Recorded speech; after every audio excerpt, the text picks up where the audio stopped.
morning, friend humans. Lucas Levy Keppel here, and I am so excited to begin another adventure today.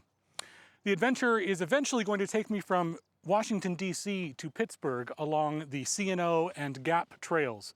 But before I make it all the way out to D.C. from Oklahoma, I need to do a little bit of a shakedown run on all the equipment I'm going to be bringing. Make sure it all works, and I don't have to find that out somewhere down the trail.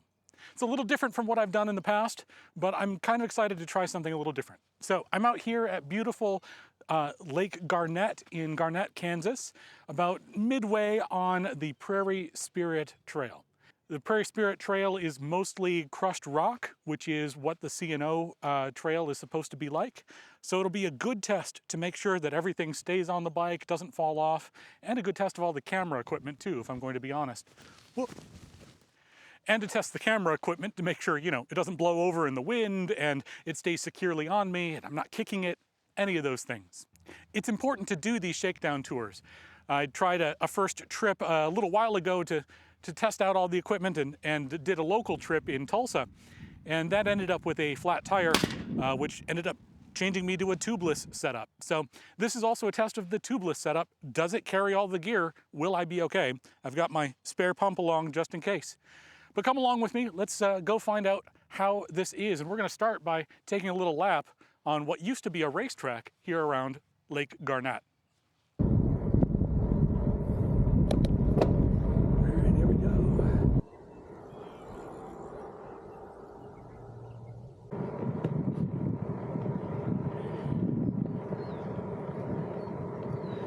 Part of my reasoning for heading around the racetrack like this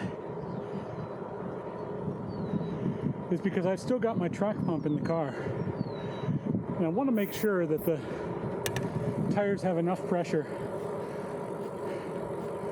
I'm still very much not used to riding with tubeless tires. It feels low and squishy in a way that I'm not really happy with, but squishiness is supposed to be good on gravel, and well, it's carried me pretty well on a couple commuting trips. This is definitely more of a test for it than what we've done before. And hey, this racetrack that was active in the 60s and 70s for cars makes a pretty good first test. Make sure everything's okay on the smooth pavement. So let me tell you, this is really nice pavement. It's about a 3-mile around track. And near where we started is actually the entrance to the Prairie Spirit Trail, where we're gonna get going.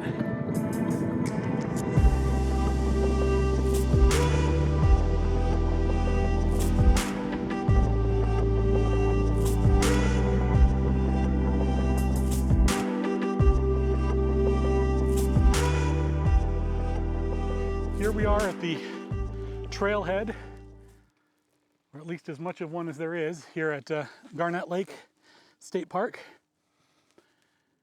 And the Prairie Spirit Trail State Park goes north behind me and south in front of me. And so we're gonna head south first, 3 hours down to Iola. We'll have some lunch down there and head back on up here. Anyway, let's head south to Iola.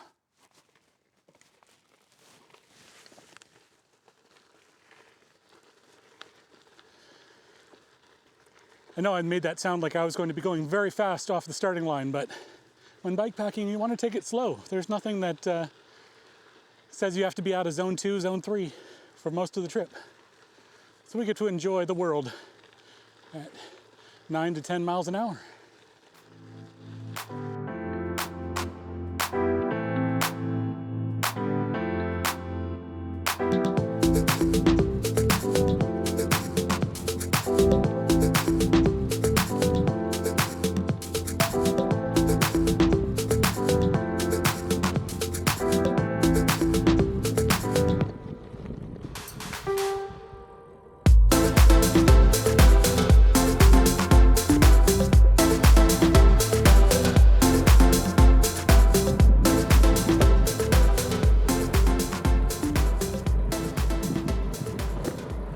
Here's the old railway station for Garnett on the Atchison, Topeka, and Santa Fe Railway.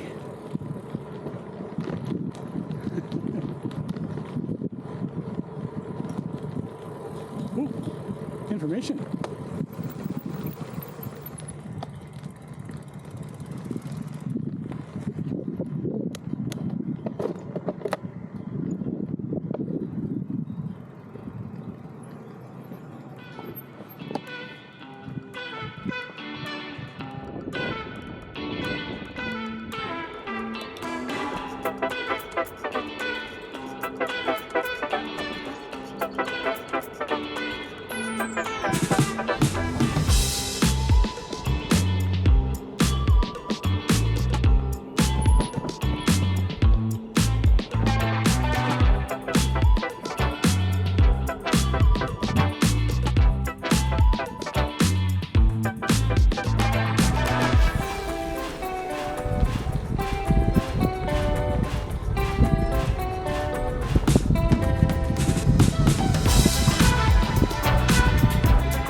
Morning.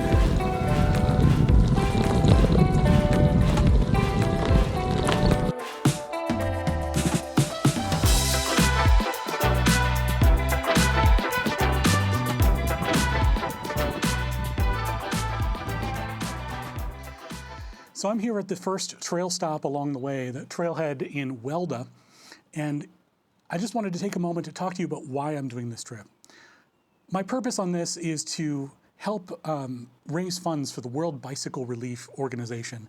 They're a charity that provides bicycles that they have designed specifically for impoverished nations. They're very sturdy, and not only do they provide the bicycle itself, but they provide the training and know-how. So for some people, it becomes a career of being a bike mechanic. And I think that's wonderful, especially in places like Malawi, which my church has a sister church in Malawi, and so we have an ongoing relationship there. Malawi is one of the most impoverished nations in the world, if not the most impoverished nation in the world. And having reliable transportation is not something people can take for granted. Having a bike that can carry over 150 pounds of weight on it makes a huge difference. People can use it for carrying cargo to market, for taking their crops in, any sort of these things, taking their kids to school. And so I hope that you will take a moment to click the link in the description below and think about donating to World Bicycle Relief through the link that's there. My goal is to raise enough for 10 bikes on this trip. So if you can contribute, anything would do. One bike in itself is $160. I feel like that's very doable for some people, but if it's not for you, hey, $5, $10, together we can make a huge difference in the lives of people in the world. So I hope that you'll click that link in the description and you'll donate. And I know that there'll be more to say on the trip in DC to Pittsburgh, but I did at least want to mention it here to see if you wanted to get a jump on donating to the World Bicycle Relief.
Birds are swimming in the water. Falder, alder, alder, falder, alder, alder.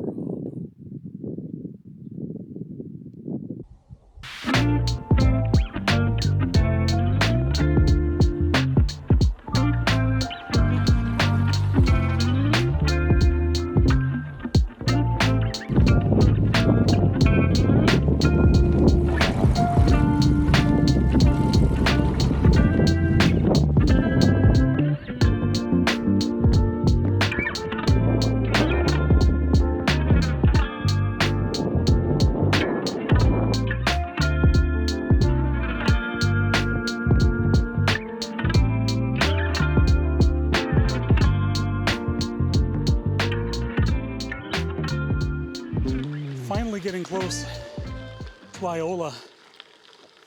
What I thought would take 3 hours has taken 4. Whew. It's been a tough ride, but it's been interesting to see all these little towns in Kansas, passing through all the trailheads.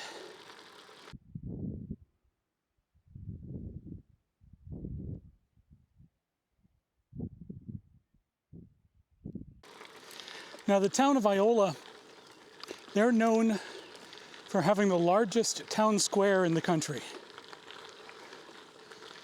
I have no idea what that means, but I'm intrigued enough to take a look. But I think lunch comes first. I need to get some food in me. Had some snacks along the way, but I need a meal.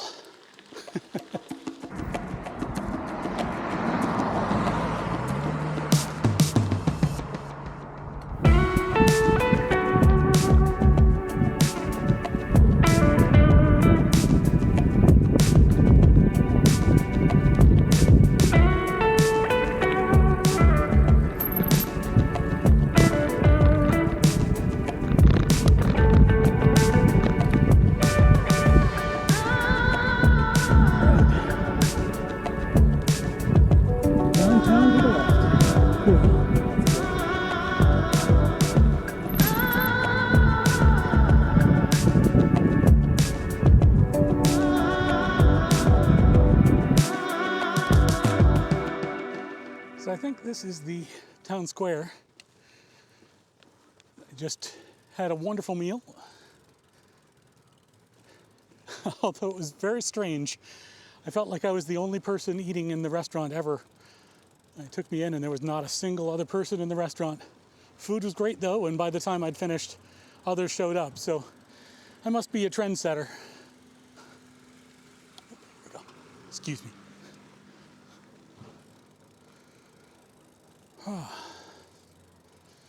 But having been to Iola, it's now time to head back up to Garnett.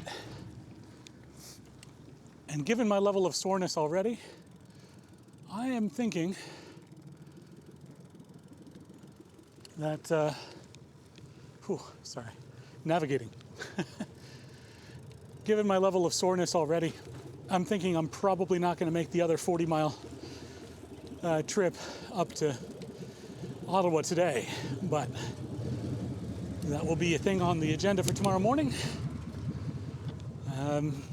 Be nice.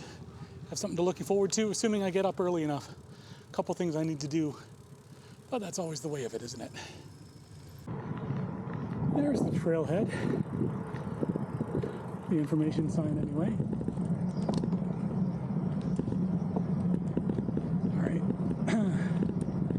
Gotta go to it. So while we've got a moment, let's actually talk about what to do on a shakedown cruise, what you want to look for. We're at about the halfway point in Iola, so it's a pretty good time to go over the bike. Now, there's lots of different ways to check the bike to make sure everything's working, but the one that I like to use most is the M shape. Wheel, handlebars and stem, pedals and bottom bracket, seat, and then back down to the wheels there. That's my little maintenance once over. Like I said, there's lots of ways of doing maintenance on a bike. That's the one that works best for me, just to keep track of where I am in the process. Now, let's head back out on the trail and head back to camp for the night.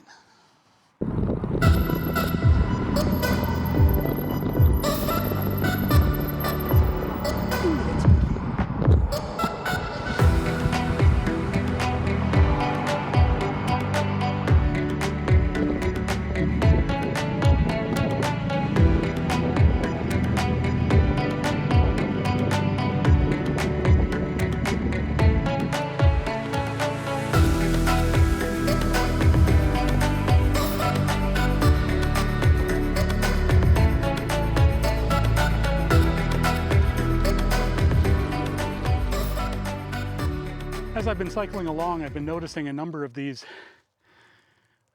old, I guess, telegraph posts or electrical wire posts. This whole area along the railway corridor would once have been clear of brush.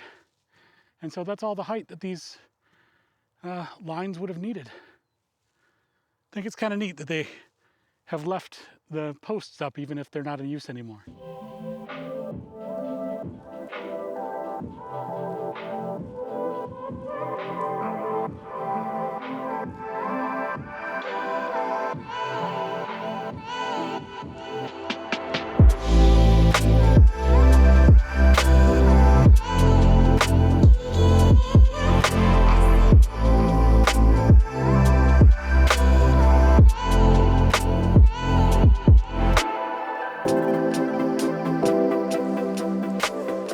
Hey friend humans, Lucas Levy Keppel here, and I'm at the Colony Trailhead, and I gotta say, I am exhausted. But that's a lot of what this shakedown is about. It's about finding out my own limits and taking care of myself when I need to, knowing that I'll get stronger as time goes on.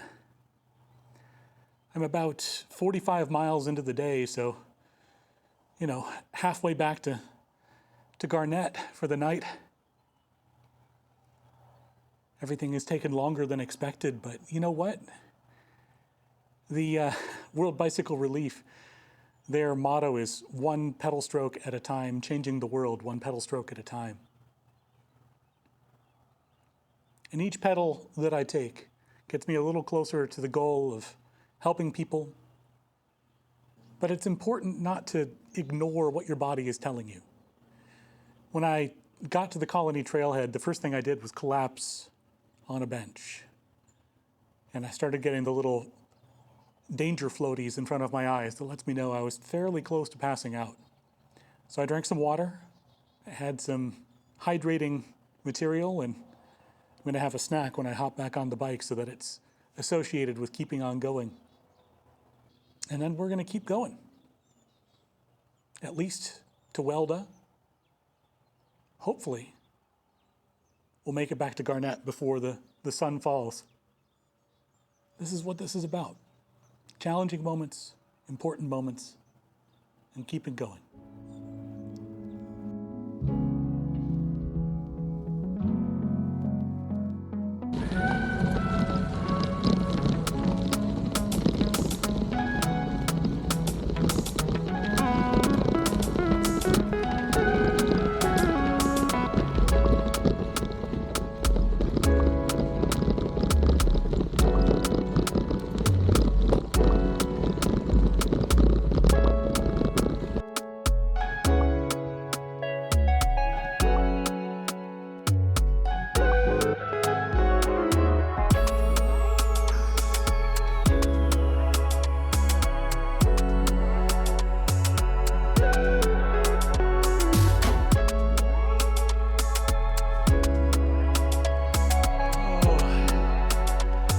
Sunsets.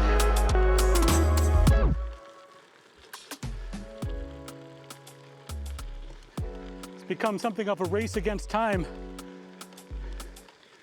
Am I going to make it back to Garnett in time? Technically, the trail closes at sundown. I hope that there would be some grace extended for someone who's coming into camp.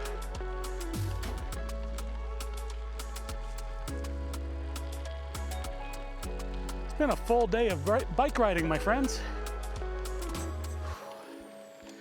Seem to have caught my second wind on this last little stretch. I'm showing about 9 miles to go.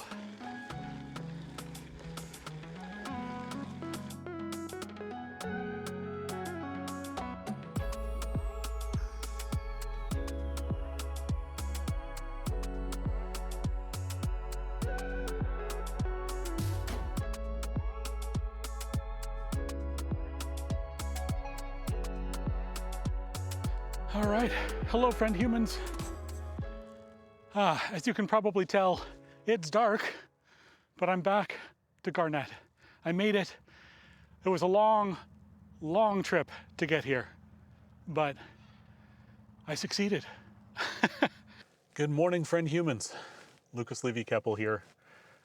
I survived the night, although I got into camp a little too late to set up a hammock, so I just kind of crawled into the back of the car and fell asleep. Let me say, this morning, as I've been getting ready and moving around in the day, having heated seats in the car has been really nice on sore muscles. Not every trip goes according to plan. And though I had hoped to ride the 40 miles up to Ottawa and back, I don't think it's a good idea for me to try to do that today. On a shakedown trip, it's as much about shaking down yourself as the gear. And speaking of it, let's talk about what worked and what didn't. The camera gear setup with the trekking pole kind of set up to hang out the back of the bike. And that didn't work. It was too floppy and I couldn't get it to stay in place with only a single mounting point. What else did I change? I changed the, I took along the mountain bike guard, which would allow me to do POV shots. I'm not sure if I'm going to bring that along. It's big, it's heavy. I mean, it's plastic, it's not super heavy, but it's heavy enough. And it's really awkward to carry with. It also was very warm wearing it when I was doing the POV shot. We'll see how it turns out. I might still bring it. The bike worked well, no complaints there. I'm going to re-wax the chain before heading out so that it's fresh and I can do the 300 miles as it is intended. And, you know, I didn't face any rain this trip, but I did take the new rain gear and I'm hoping to get a chance to use that and try it out before I go out. In any case, morning has come. And I think it's about time for me to head back to Tulsa. But thanks for coming along for the trip. I appreciate you here. I hope that you'll check out the link to the World Bicycle Relief Project and that you'll think about donating something. And definitely subscribe to the channel if you haven't already. I'm such an irregular uploader, you never know when the next video is coming. And since I'm heading out to DC to Pittsburgh in a few weeks, you'll definitely want to be along for that ride as well. Take care, ride safe.